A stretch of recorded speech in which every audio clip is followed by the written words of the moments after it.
أعوذ بالله من الشيطان الرجيم. بسم الله الرحمن الرحيم. السلام عليكم ورحمة الله وبركاته. الحمد لله رب العالمين. أرسل رسوله بالهدى ودين الحق ليظهره على الدين كله وكفى بالله شهيدا. أشهد أن لا إله إلا الله وحده لا شريك له وأشهد أن محمدا عبده ورسوله من لا نبي بعده. اللهم صل على محمد وعلى آل محمد. رضيت بالله ربا وبالإسلام دينا وبمحمد نبيا ورسولا. رب اشرح لي صدري ويسر لي أمري واحلل عقدة من لساني يفقهوا قولي. قال الله تعالى في القرآن الكريم: أعوذ بالله من الشيطان الرجيم. وَلْيَحْكُمْ أَهْلُ الْإِنْجِيلِ بِمَا أَنْزَلَ اللَّهُ فِيهِ وَمَنْ لَمْ يَحْكُمْ بِمَا أَنْزَلَ اللَّهُ فَأُولَئِكَ هُمُ الْفَاسِقُونَ. وقال في آية: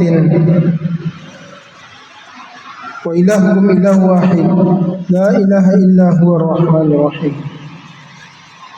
Ma'asyiral muslimin muslimat jamaah salat zuhur rahimani Allah wa iyyakum.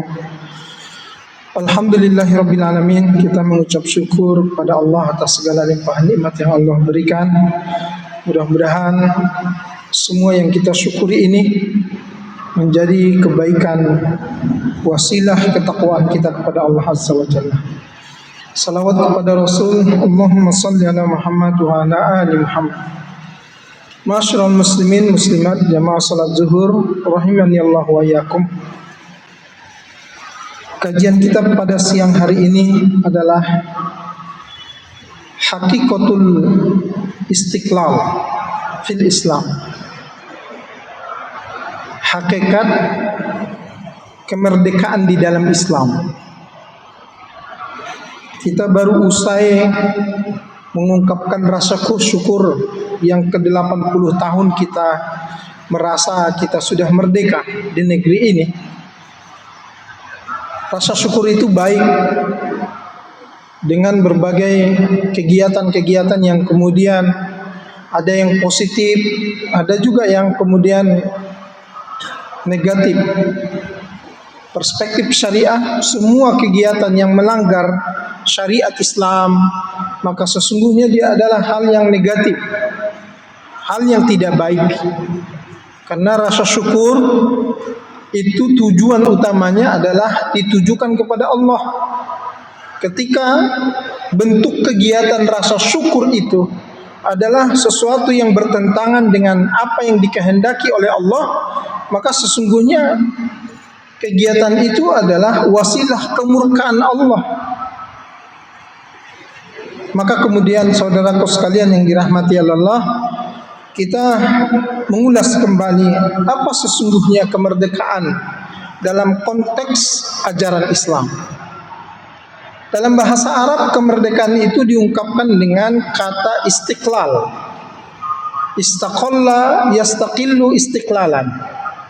Atau bisa juga at-taharrur atau tahrir. Maka kemudian ulama menerjemahkan istiqlal atau kemerdekaan itu adalah at-taharrur minas saitarah, yaitu ketika kita sudah terbebas dari penguasaan, wa tabi'iyah, dan juga ikutan, wal haimanah al kharijiyah, dari pengaruh yang datangnya dari luar kita. Dalam hal ini disebutkan dalam dua konteks. Yang pertama adalah penguasaan, yang kedua adalah ikutan. Penguasaan itu artinya ketika negeri kita masih dijajah, itu maknanya kita belum berkuasa atas diri kita sendiri, tapi asing menguasai kita. At-tabi'iyah itu maknanya adalah bisa jadi kita secara konstitusional kenegaraan kita itu sudah dinyatakan merdeka. Sebagaimana lazimnya kita sekarang ini, Indonesia adalah negara yang berdaulat, diakui kemerdekaannya oleh bangsa-bangsa di dunia. Tapi dalam hal yang kedua, tabi'iyah, menyangkut masalah sistem kehidupan kita di Indonesia ini, itu banyak yang belum lagi kita merdeka, belum lagi kita bebas secara utuh, tapi di situ ada penguasaan asing terhadap kita. Misalkan dalam hal politik, kalau kita mau buat undang-undang tentang penguasaan sumber daya manusia, ada pihak asing yang mau investasi, maka undang-undang itu bisa nurut kepada pihak asing tanpa mempertimbangkan maslahat dan mudaratnya untuk anak bangsa. Nah, ini maknanya kita belum merdeka secara tabi'iyah dalam hal ikutan ataupun dalam hal sistem bernegara yang kita tidak mandiri untuk menentukannya. Itu semisal dalam penentuan undang-undang. Begitu juga misalkan dalam hal ekonomi. Apa yang baru-baru ini terjadi, kita semua mengetahui bagaimana Amerika membuat kebijakan Trump policy in international economic, di mana Presiden Amerika itu menetapkan pajak yang begitu besar kepada negara-negara di luar Amerika ketika mau bertransaksi dengan Amerika, termasuk Indonesia yang awalnya 30%. Kalau kita mau jualan barang ke Amerika, bayar pajak 30%.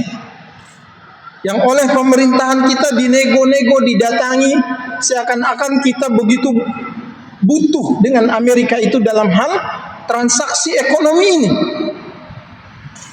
sehingga kita memelas-melas, yang pada akhirnya negosiasi itu menghadirkan kebijakan baru yang tetap juga Amerika menetapkan 19% pajak untuk setiap transaksi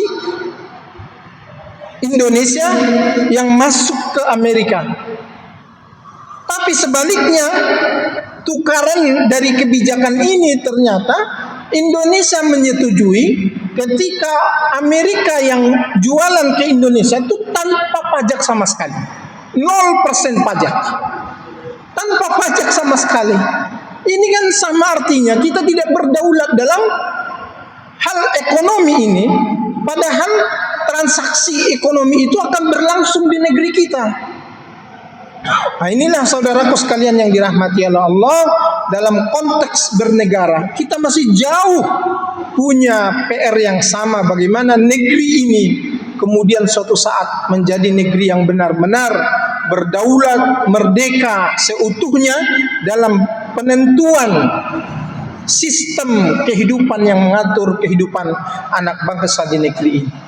Tapi yang jauh lebih penting daripada itu, saudaraku sekalian yang dirahmati oleh Allah, adalah bagaimana kita memahami aspek hakikat kemerdekaan diri itu dalam perspektif diri kita sendiri. Hamba Allah, kita sebagai hamba Allah. Kapan kita dinyatakan merdeka dalam hidup kita ini? Adalah ketika kita benar-benar terlepas dari pengaruh dan kekuasaan asing di luar kita,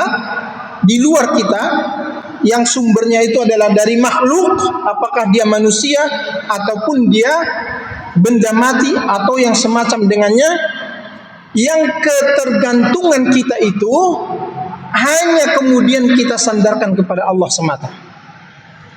Ya, kalau ketergantungan hidup kita ini sudah bersandar hanya semata-mata kepada Allah Azza wa Jalla, maka pada saat itulah kemudian sesungguhnya kita adalah manusia dan hamba Allah yang merdeka. Yang utama untuk kita refleksikan dalam kehidupan ini adalah firman Allah di surat Al-Fatihah yang semua kita selalu membacanya. A'udzubillahi minasyaitonirrajim. Iyyaka na'budu wa iyyaka nasta'in. Refleksi daripada ayat iyyaka na'budu, hanya kepadamu lah ya Allah kami menyembah, kami beribadah, dan hanya kepadamu lah ya Allah kami meminta pertolongan. Ini ketika kita refleksikan dalam kehidupan kita, maka sesungguhnya ketergantungan kita terhadap benda, terhadap makhluk yang lain itu tidak akan ada. Dan ketergantungan itu pasti kemudian akan kita asaskan hanya kepada Allah Subhanahu wa ta'ala. Makanya kemudian saudaraku sekalian yang dirahmati Allah, ketika satu peristiwa perang Al-Qadsiyah namanya pernah terjadi, ada sahabat Nabi Sa'ad bin Abi Waqqas pernah mengutus di antara tentara bala perang itu Robi bin Amir namanya. Pada saat Robi bin Amir hendak bersama para kaum muslimin menuju medan perang, dia berkata, "Ibta'asna, kita ini diutus, disuruh pergi perang ini bukan untuk membunuh nyawa-nyawa manusia." Tapi dia bilang, "Ibta'asna linukhrijan nas min ibadatil ibad ila ibadatillahi wahdah." Kita ini diutus bahkan sekalipun perang melawan musuh untuk menyadarkan musuh-musuh kita itu bahwa sesungguhnya dalam hidup ini tidak ada yang patut diibadahi, disembah kecuali hanya Allah semata. Itu yang pertama. Lalu yang kedua, min dikit dunia ila saatiha. Kita diutus nih untuk menyadarkan manusia-manusia musuh-musuh kita ini agar mereka sadar betapa dunia ini yang sempit ini sesungguhnya sementara. Kita akan beralih ke dunia yang lain, yang dunia itu sesungguhnya maha luas, sangat-sangat luas, dan kehidupan di situ adalah kehidupan yang abadi. Itulah kehidupan akhirat. Jadi menyadarkan orang akan ada kehidupan akhirat. Kemudian yang ketiga adalah wa min juril adyan ila adlil Islam. Menyadarkan musuh-musuh bahwa sesungguhnya yang selama ini mereka ikuti penguasa-penguasa kafir adalah orang-orang yang zalim, dan kita mengenalkan Islam kepada mereka bahwa Islam ini hadir, datang membawa pesan keadilan untuk semuanya, kebaikan untuk semuanya, dan rahmat bagi semuanya.